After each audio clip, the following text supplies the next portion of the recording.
Was a doctor, a writer, a reformist, and above all, a patriot. Jose Rizal is remembered as the national hero of the Philippines, not because he led an army, but because he wielded his pen to open the eyes of his people.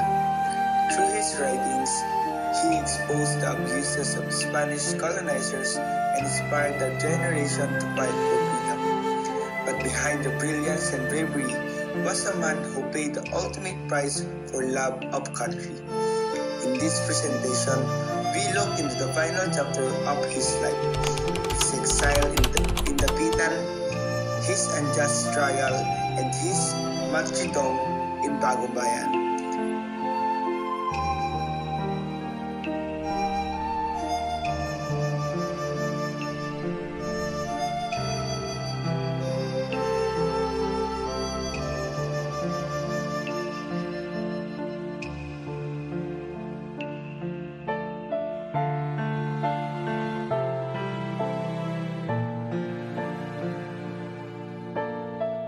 In 1896, while on his way to Cuba to serve as a military doctor, Jose Rizal was arrested in Spain and sent back to Manila. He was charged with rebellion, sedition, and forming illegal associations. Despite having no clear ties to the ongoing revolution, his trial was swift and unfair.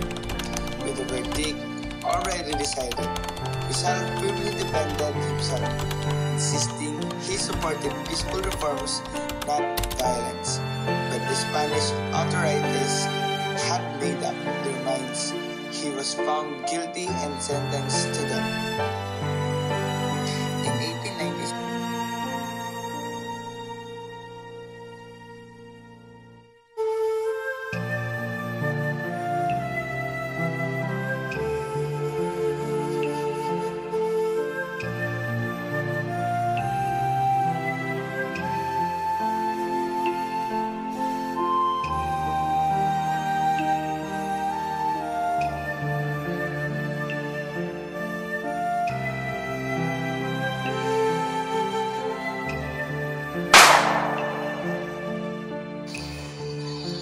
in the early morning of December 30, 1896, Jose Rizal walked calmly toward Bagong Bayan, now known as Rizal Park.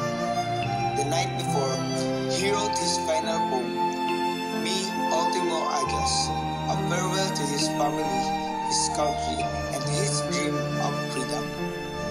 He said goodbye to loved ones with quiet strength, knowing his death would awaken a nation.